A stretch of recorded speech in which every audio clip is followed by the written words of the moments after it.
Hey, it's your favorite tax coach, Erica, and today I'm spilling the tea on deductions for content creators.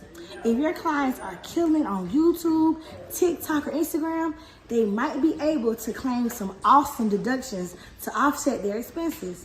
Think equipment costs, software and editing tools, travel expenses, and even rent and utilities for a dedicated workspace. Not sure what's deductible and what's not?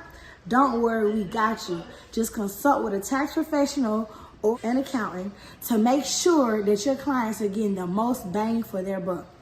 Now, if you found this information helpful, which let's be real, I know you did, give us a virtual high five, like, comment, and share this post with your tax pro crew to help spread the knowledge. If you want even more juicy tax tips and tricks? Follow us for more content like this. Trust us, you won't regret it.